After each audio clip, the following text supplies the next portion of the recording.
Hey garden friends, today we are going to go bargain hunting. Bargain hunting for our winter sowing. And let's check out the Dollar Tree. They had some interesting things in. This is the time of year they get their garden stuff in, and let's check it out and see what we can find.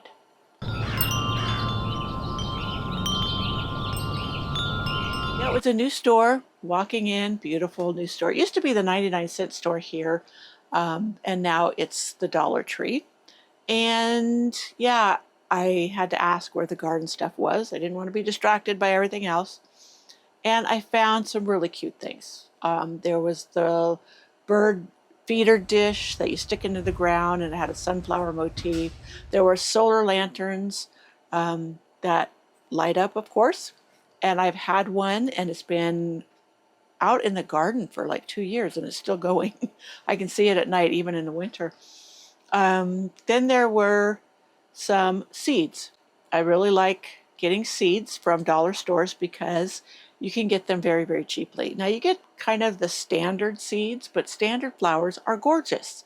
I got a lot of really cute things. I got some delphiniums. Now these are the shorter growing, and I wanted to get some of the shorter growing. I had seen them online, and these like get up to 4 feet instead of 6, 7 feet. And so, yeah, I thought these would do great in the rose cottage garden. And the colors would be perfect with my roses. So, and I wanted to get some lupins. These are the Russell lupins. And this one shows the pastel colors. The one I have now is only the blue. It does beautifully. Lupins do great here. They're actually native here. And some Canterbury bells. I really want the white, but I'll take all the colors, really. I will. I've already started some of these in jugs. The jugs are soaking over in water right now. And Sweet Williams. I have the lighter pink, and I wanted to try to get the darker one. I don't know why all of mine came back the lighter pink. Snapdragons. Now, I really want a particular color of snapdragons, but I thought this mix would do well in a container on my back deck. My neighbor next door, she has a container on her back deck. I noticed it all summer long, and it just bloomed with a mix of snapdragons. And like I said, these were 4 packages for $1.25. And that is just a win for me. I can direct sow these, or I can winter sow them, have them be gorgeous next summer, and just enjoy them. And if there's like a color in there that I don't want, like a yellow, I would like the pinks and the whites and maybe the reddish color. And I would put the yellow somewhere else in the garden.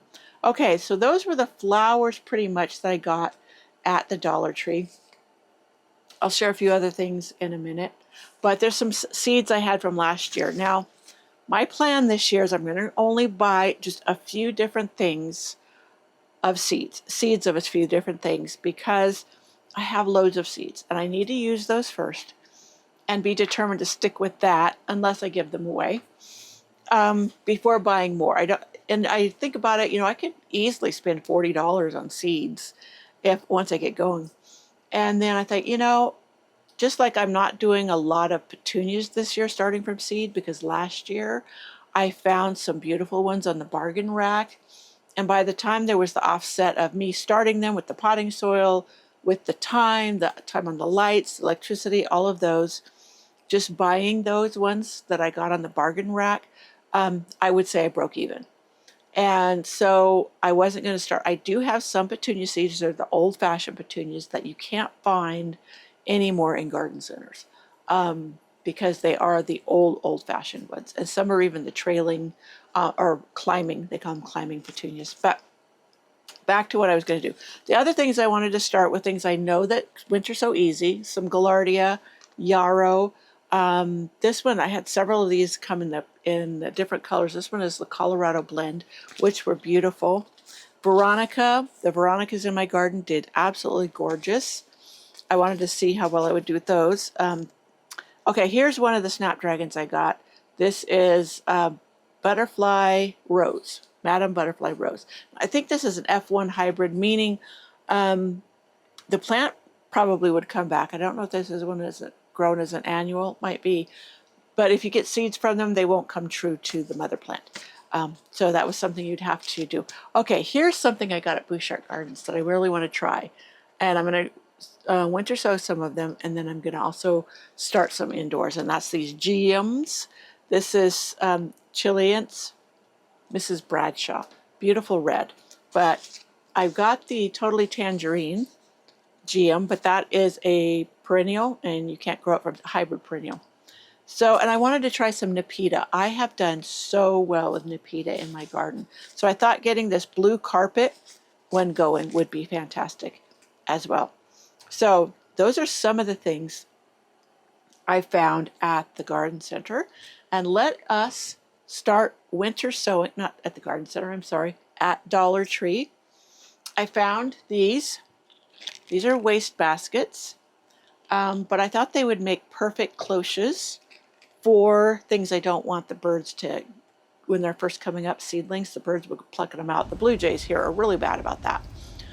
So that could be protected for a plant. But also I thought if you buried it in a raised bed or in your garden, buried it up to there, this would be perfect for putting your kitchen scraps in and then letting the worms come in and compost them for you, and then you can collect the worm dirt in here.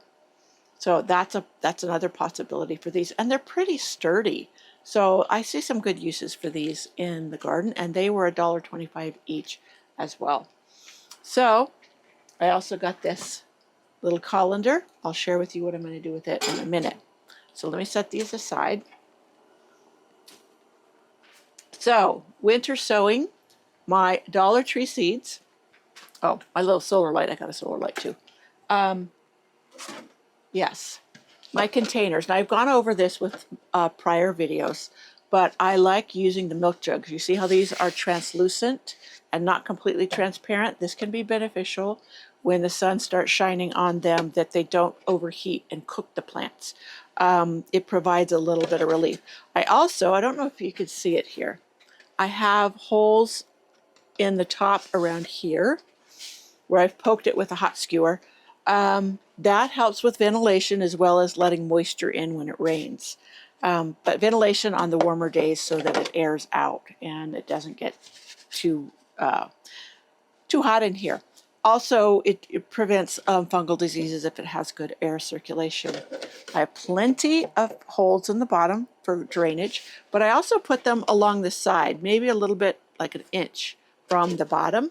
And that's in case the bottom could get clogged from soil, and that would help the drainage as well. So I start out with my potting soil. This is my DIY potting soil. Now I make it with the chicken or turkey compost that I get from a local organic turkey farm. And then it does have some sticks and stuff in it. Now my compost sifter is coming, but I am just going to work with it for now. And I have some perlite that I use to mix with it.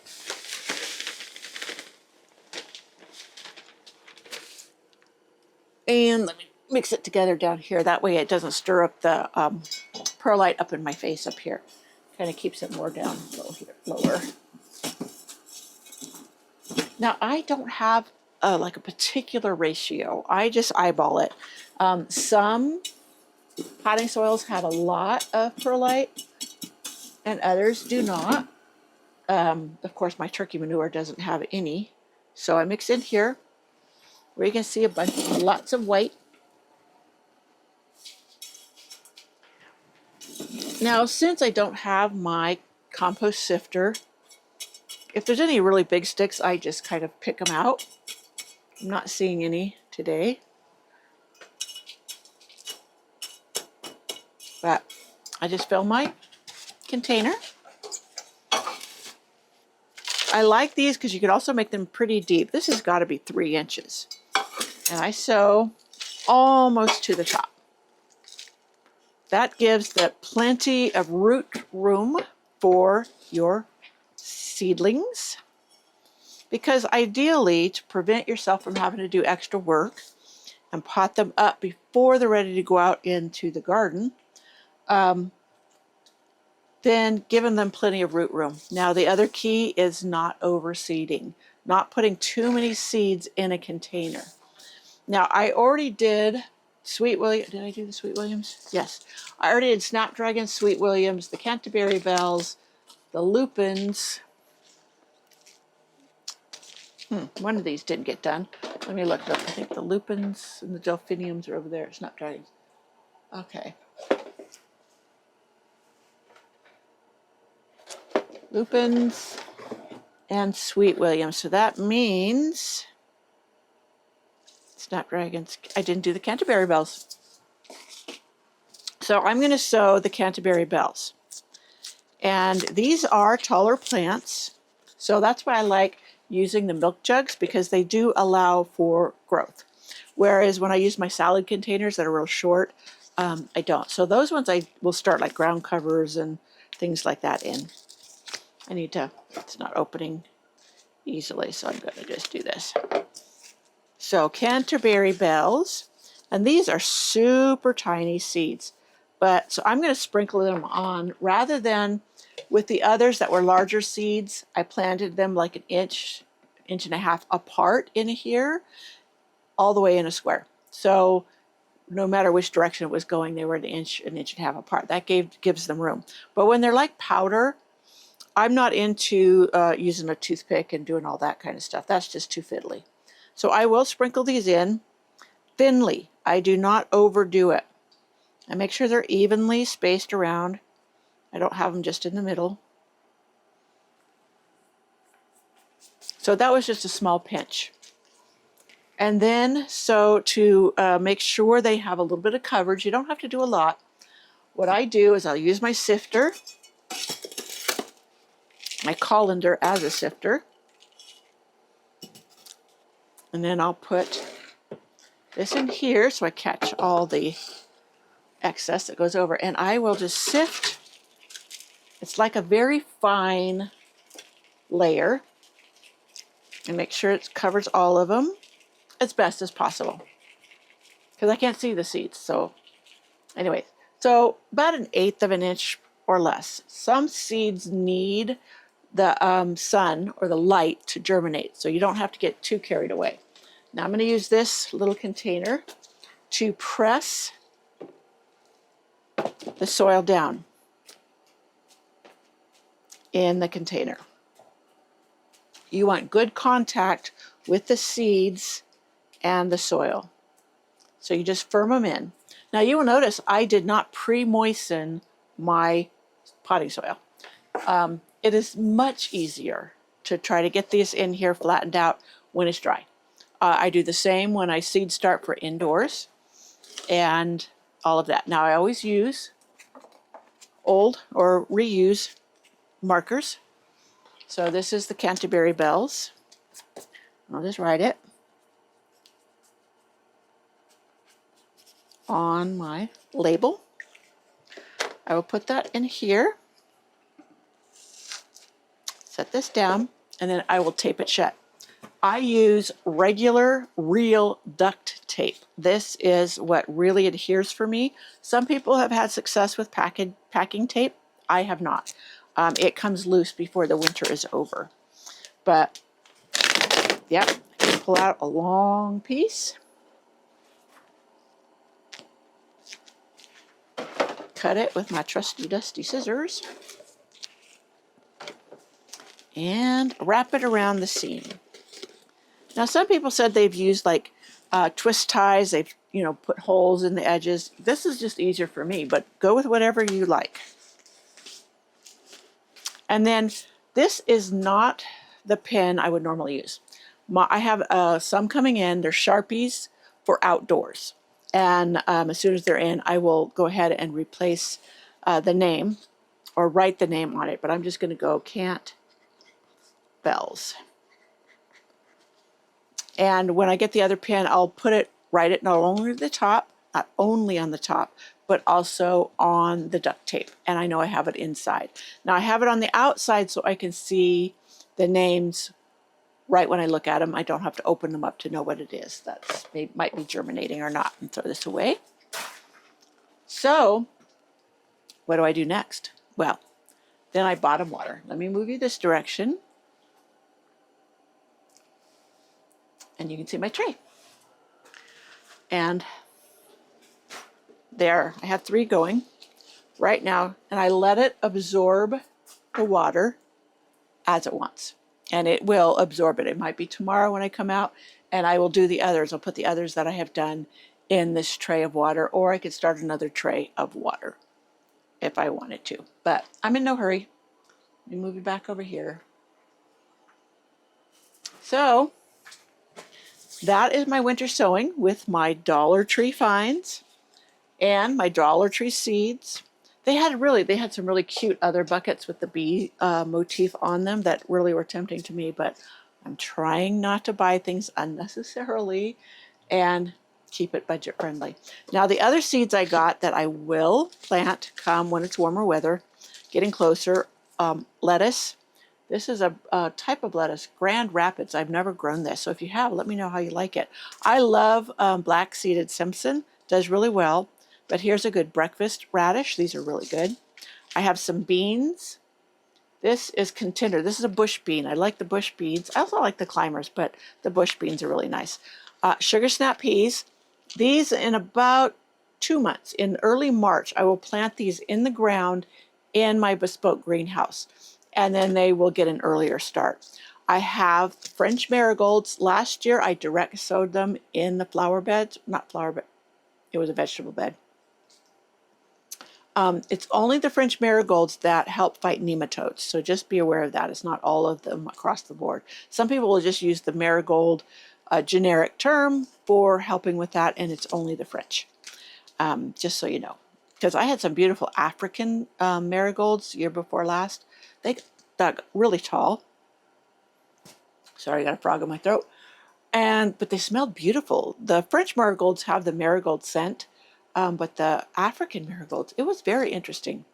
But I also like growing the French marigolds because I can cut the flowers off, feed them to my chickens, and that makes the egg yolks super yellow. Super orange, actually. And then I love cactus zinnias, and they're really easy to direct sow and get beautiful flowers. So, and those also were for $1.25. So that, my friends, is my Dollar Tree trip. I think I covered everything that I found there. And one more thing, I need to share with you where I'm going to put them. So this year, I'm going to put them up in this raised bed. The soil has sank down from all of it composting in place. I do have some rose cuttings here that I started. And then I'm just going to place my jugs in here. They'll capture water to be watered, and they are out of, well, reach of most critters, and they can just keep on growing. And this will be good for them. And I can real easily walk up and look inside of them, lift them to see if they need water, all of that. So happy winter sowing. I wish you happy budget gardening. I'm trying to make sure I incorporate a lot more budget-minded content, because I know everybody's on a tight budget, but they want a beautiful garden. And you don't have to have name brand plants. You don't have to buy expensive seeds or seed starting trays or all of the paraphernalia. You can do this on a dime and still have the most gorgeous garden. I do propagation from cuttings, and I share here. In fact, I will be back because my rosemary cuttings that I did a couple weeks ago have rooted, and I need to pot them up. So I'll take you along and I'll show you what they look like. And the sooner I pot them up, the faster they'll grow bigger. And they'll be ready for my Mediterranean garden that I'm going to do this summer. So stay tuned for all of that, and I will see you in my next video.